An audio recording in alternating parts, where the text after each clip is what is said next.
กราบสวัสดีและสบายดีบ่าว FC ฝั่งไทยและฝั่งลาวเนาะตอนนี้เฮาอยู่ที่บ้านบึงสางเมืองชนบุรีทุกคนเฮามาสั่งไม้เซล่าตัวแมนเนาะแล้วก็ตะปงตะปูเนาะทุกคนเนาะก็คือเฮามากับน้องอาเบยคือเก่าทุกคนเนาะเอาสบายดีเบย มาทำกับน้องเอาเลยจากที่มาเพิ่นมาแต่หุ้นน้องเนาะเลยมาสั่งไว้ซื้อล่ามาอัน ซะยัดไว้ซะเลยกินนี่ ไปเห็ดเก็บของกันต่อไปที่เราใส่ไปมันเรียบร้อยแล้วก็จะได้ขึ้นไปซื้อที่ซื้อทาง เซล่า50แผ่นมาบ่ละ เอาเว้ยเอาสบายดีก่อนสบายดีไปเยี่ยมป้าใบกันเนาะกันเนาะโดยเดี๋ยวเขาตัดไปได้ขี่ฮอดบ้านบ่เอาโอเคมืออื่นได้มืออื่นเพราะว่าเขาที่ซื้อเอาของไปให้ทางกันป้าใบก่อนที่เรา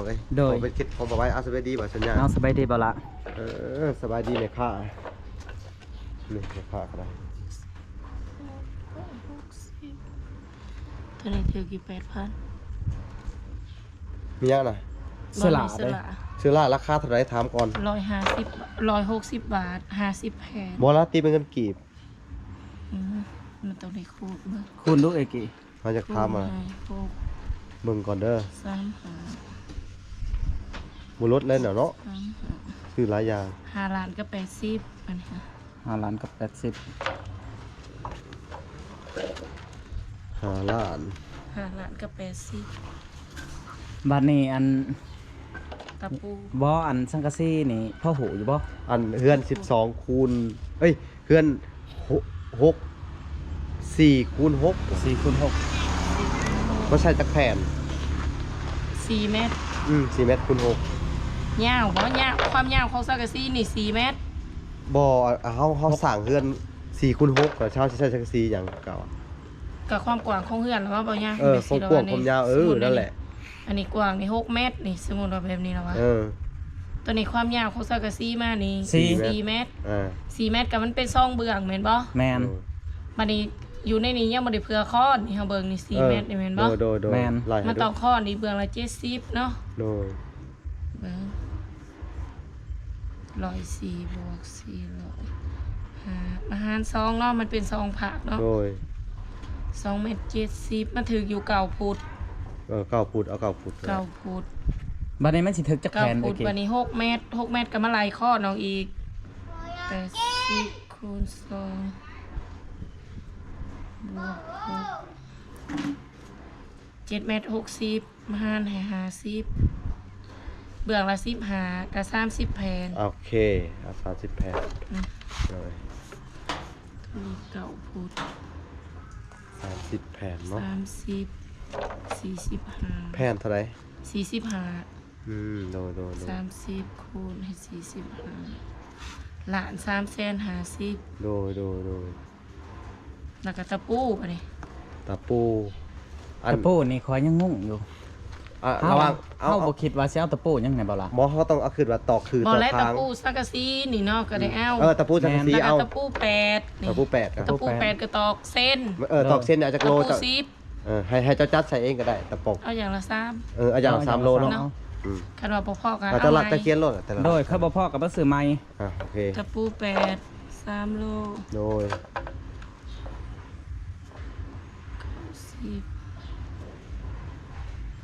ตะปู6โดย ตะปู6นี่ความหมายว่าตอกแป้นปู โอ้ แป้นแอม โดย ตะปู5 โดย ตะปู6ของเฮือนเราบ่ใหญ่บ่ได้เด้อ แม่น ตะปู6นี่ก็เอาจาก3ก่อนเนาะ 3ก่อน พ่อก็มาใหม่ พ่อเขาว่ามัน ตะปู10 ตะปูถอดสังกะสีดำ 3โล บ่เอาตะปู12ขยะเนาะ 12ก็ได้อย่างละไม้คาโบนา เอา เนี่ย เอ้ยไม่บ่น่าปานใดเอา10นั่นแหละตะปูตอกสังกะสี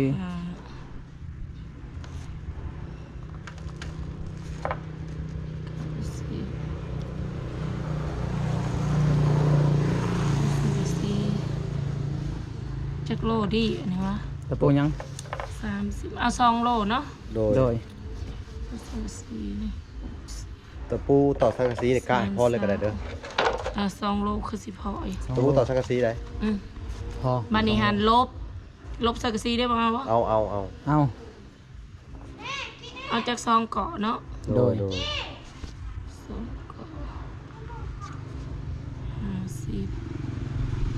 50 เซนแล้วตัวได้อีกไหมบัตรอันตัวไม้สลานี่เด้ มาเชล่านี่ ตัวสีตอกไม้สลานี่ว้าว เขาเอาช่างตอกอันนี้ เอา บางคนกับตะปูบางคนกับน็อตสร้างหับพร้อมขั้นพร้อมน็อตก็เอาน็อต อืม ขั้นว่าสร้างว่าคือว่าสีทามสร้างอีกเทื่อนึงบ่ ทำสร้างเท่านึงบ่ ตะปูนี่เขาต้องเจาะก็จะมันแตกเนาะเพราะเขา บ่ ต้อง ต่อเขาเลยแต่ว่าข้อไม้แบบต้องได้คอยเฮ็ดมอตะปูนี่หั่นนะ อืม ขั้นว่าจะเอาน็อตหันยังว่าสวรรค์เฮายิงเลยตัวน่ะ มันง่ายกว่าเนาะ แต่ว่าปัญหาที่ว่าสร้างหัน พร้อมตัวได้เนาะ พร้อมตัวได้เปล่าเนี่ยนี่ซะ เฮ็ดบ่ได้บ่ล่ะนี่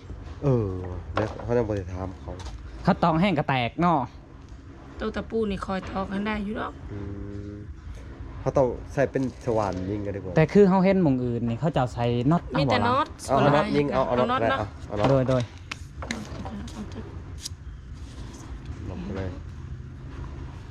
เอาเกี่ยว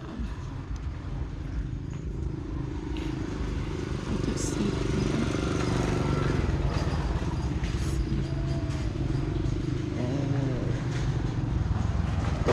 เมื่อบ้าบัดนี้ จำนวนมียังไงเนี่ย หือ ในนี่มีไมเซอร์ล่ามีสังกะสี แต่คือสิ 30 มัน แผ่ ขนาด น บ่ล่ะ แล้วก็มีตะ บ่ ปู มีหยัง 6ตะปู8ตะปู10ตะปู5ตะปูสังกะสีมีลบมีน็อตเกี่ยว โอเคเนาะ แม่นคือสิครบเด้อ อ่ะ พี่ ให้ไปส่งถ่ายได้ป่ะ ได้หากสิเป็นมื้ออื่นเด้อ โดย ว่าคือว่าไปตอนนี้บ่ได้ป่ะก็อยากถ่ายคลิปมื้อนี้ตอนนี้ก็ได้ยัง เข้ากันเลิกวิอักเลยเข้าเมืองมื้อนี้ ว่าง่ายว่ากรรมกรเลิกแล้ว แม่นว่าเข้าเมืองมื้อเลย เพราะมือเขาต้องไปพุทธเศร้า เช็ดไปได้บัดนี้จะเป็นแหละบ่ล่ะสิว่าบ่ได้เพราะว่าอันลุงหนองเราเลิกมันแหละ แม่นเข้าเมืองเมื่อไหร่มาเป็นมื้ออื่นเช้าเฮาส่งฮะ โอเคตามนั้นเลยเนาะ ทุกคน ไล่เบิ่งบัดนี้ ไล่เป็นเงิน ถึงเท่าไหร่ไปทำหนองเอาเบยคนเนาะเบย โดย ไปได้กินฮอดบาทอยู่บ่เอ้าลุกดิกินฮอดจะซุ่มอยู่บ่ โดย อันคือบื้ออื่นจังสิได้กลับกับน้องอาเบยเนาะ โดย เพราะว่าเฮา ว่า มา มีเสื้อซาโทรศัพท์ใน เอ เสื้อสูท อมีอยู่ มีแบบ มีน่าจะมีเพื่อนแต่ว่าเฮาอัน ต่อไปแบบ ถ้าน้องอาเบยไปเคสปลาใบก่อนทุกคนเนาะเพราะว่าอันทั้งใหม่ก็เฮาสั่งลายมือลายย่ามแล้วก็เลยพาน้องลงมาเนาะบางคนก็ว่า 610,000 กีบ เพิ่งไปได้จังซื้อดินให้น้องว่าประมาณมื้ออื่นนี่แหละเนาะเบยเนาะ โดย เฮาได้กลับจากนี่ไปหาจุดซุ่มก่อนทุกคนเท่าไรเอ่ยกี่ทั้งหมด 7,610,000 กีบ โอ้โดย โอเคนะทุกคนเนาะได้จำนวนเงินอยู่500 ดอลลาร์เนาะคือว่า10 ล้าน10 ล้าน6 แสนเนาะ10 ล้าน6 แสนพัน6 แสนครับอีก90,000เนาะเอาล่ะก็จะได้แบ่งออกมาจ่ายให้ทางกันค่าอุปกรณ์ 7,610,000 7 ล้าน6 แสน 10,000 เนาะโอเคเนาะเขาจะนับให้เพิ่นอันที่ละล้านเนาะทุกคนเนาะ1 2 3 4 5 6 7 8 9 10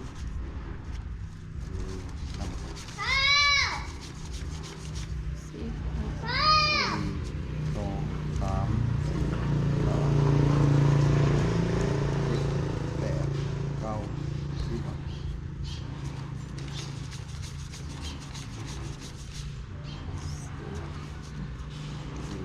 สองสาม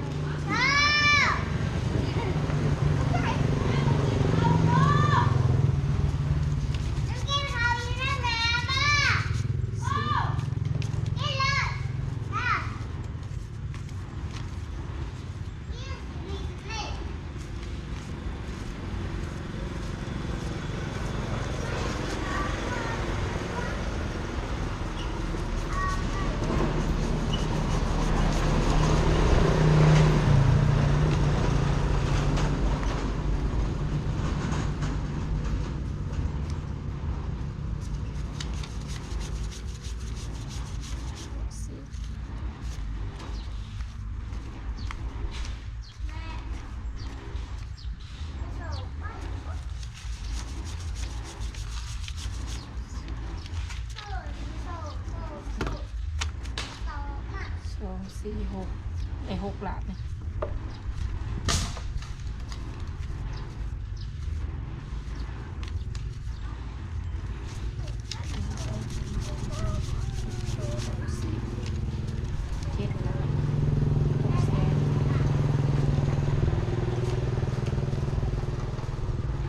บนรถหรือว่าเรือรถอะไรขอบใจได้รถ100,000เนาะ แม่น โอเค รถแส เนาะ น10,000 โอ้รถแสน10,000พุ่น โดย ป้า ขอบใจเด้อ ทุกคน บุญทานำกันเด้อเอา ทั้งหานขาเพิ่นก็ใจดีเนาะคือทั้งเอื้อยกี่เพิ่นทุกคนเนาะ เอาโอเคเนาะขึ้นการจะได้อันให้ทั้งกันแม่ค้า 2นาย ไปไอ้ส่งวัสดุเนาะ แม่นเพราะว่าต้นนี้เพิ่นไปส่งบ่ได้แม่นบ่เอื้อยกี่ แม่น ก็คือทั้งอัน ลูกน้องเลิกงานแล้ว ลูกน้องเลิกงานแหละ อ่ะโอเค 4 เนาะ โมงป้าจะได้ ขอบใจเด้อทำแม่ค้าขอบใจหลายๆ ขอบใจละลายที่ลดราคาให้ทุกคนเนาะ ค่าให้เนาะ เอาทุกคนบัดนี้เฮาก็สิได้กลับบ้านกลับซองแล้วเนาะเพราะว่าทั้งแม่ค้าเพิ่นก็ พอกันใหม่มือปั๊บเพิ่นไปส่งอัน บ่มีผู้ไปส่งทุกคนคือลูกน้องเลิกงานแล้วเนาะเอาทุกคนจังได๋ก็ฝากติดตามไปเบิ่งมืออื่นเนาะ เนาะใจเย็น เอาทุกคนหลังจากเฮาสั่งไม่แล้วแหล้วเนาะมื้อนี้ก็เป็นมื้อที่2คนเนาะเฮาก็จะมาเบิ่งอยู่เพื่อนปลาใบเนาะว่าทั้งเอื้อยเพิ่นมาส่งแล้วบ่ทุกคนเนาะไม่ใช่หลาเนาะเฮาก็ได้ถือข้าวสารแหน่ทุกคนมาให้เพิ่นเนาะพอได้อันเพิ่นกินเพราะว่าเพิ่นว่ามันหมดแล้วทุกคนเนาะมาตังเพื่อนจังว่ากันใหม่เนาะเอาทุกคนหลังจากมาฮอดเฮือนแล้วก็ทั้งใหม่ก็ยังบ่ทันได้มาส่งก็ว่าแม่นเนาะมากับเบาหลาสบายดีเบาละ สวัสดี โอ้ไปได้ใหม่ยังบ่ทันได้ฮอดเนาะ โดยยัง คือใหม่เสลาเพิ่นกำลังมาเนาะเบาละเนาะ กำลังมาฮอดแหละเนาะ โดย โดยกำลังสิมาฮอด เขาเจ้าว่ายังอยู่ข้างทางเนาะแต่ว่าอีกบ่ดนทุกคนแต่ว่าทั้งเฮานี่ถือเขามาทุกคนนี่สิมาให้ทั้งเอื่อยเพิ่นเนาะเบาละเนาะ โดย เพราะว่าทั้งเอื่อยเพิ่นก็บ่มีข้าวกินก็ว่าแม่นเนาะ แมน ไปเบาละไปสืบถามเอื่อยเพิ่นแน่ว่าสิปลุกเพื่อนบ่ได้ไป โอเคไป ไปเอาสบายดีเอื่อย สบายดี โอ้ทุกคนมาหอดเถื่อนเพิ่นเนาะก็คือทั้งเฮาก็เอาข้าวสารเล็กๆน้อยๆมาให้เพิ่นทุกคนก็คือเฮาไปซีเมื่อวานนี่ เลย พอได้ให้เพิ่นกินทุกคน เลย ไปได้ข้าวสารยังลายอยู่บ่ ข้า เอ่ วย สารยังบลายังน้อยนึงนี่สิเอาให้เบิ่ง โอ้ยังนิดนึง เลย ทุกคนบนอยู่บนนอนเนาะใครแต่ว่าทั้งเอื่อยน้อยเพิ่นทุกคนเนาะเพิ่นก็สูเนาะสูคนเดียว งบ่หลานี่ โอ้กับผู้ดีเลยบ่าวสัญญามาให้นี่ก็เอาไปถอกใส่กันเลยเอื่อยเอา เลย เนาะก็คือไล่เติบทุกคนเอาขึ้นไว้คือเฮากะมาให้เอื่อยเพิ่นก็บ่ได้ไล่ทุกคนเนาะพอได้อยู่ได้กินเนาะ เลย พอได้เพิ่มกันกับว่าแมนทุกคนโอ้โดยไปได้เหือนหันสิปุกอยู่ไซเอื่อย ปลูกอยู่พุ่นแหละในนี่ปลูกบ่ได้มันเป็นบุงน้ำแล้วก็เพิ่นให้ญาติไปปลูกอยู่พุ่นเพิ่นว่า โอ้ บางเทื่อลมฝนตกลมมายันกกไม้กกตองหักใส่แล้วมันเสียหายเพิ่นว่า โอ้โดย เพิ่นให้ไปปลูกอยู่พุ่น ก็เลยให้ปุกอยู่พุ่นเนาะ โดย เพราะว่ามงนี้มันเป็นบุงน้ำเนาะ โดย ก็เลยทั้งเอื่อยเพิ่นเปลี่ยนใจอยากไปปุกอยู่พุ่นทุกคนเนาะก็จังได้ก็ขอบใจทั้งเอื่อยหน่อยเพิ่นที่สวยมาเนาะ โดยขอบใจ เพราะว่าอันทั้งเอื่อยเพิ่นก็เฮาก็อยากบอกเอื่อยเพิ่นทุกคนก็คือท่านขั้นใดเฮือนใดซ่านละให้เอื่อยตั้งใจหาเงินหาค่ำซื้อข้าวซื้อน้ำบัดนี้ โดย คือทั้งเอื่อยเพิ่นช่วยกับเพิ่นก็บ่ได้ช่วยตลอดไปความหมาย โดย เพิ่นช่วยสำนึกก็สาธุน้ำเพิ่นแหละแม่นบ่ โดย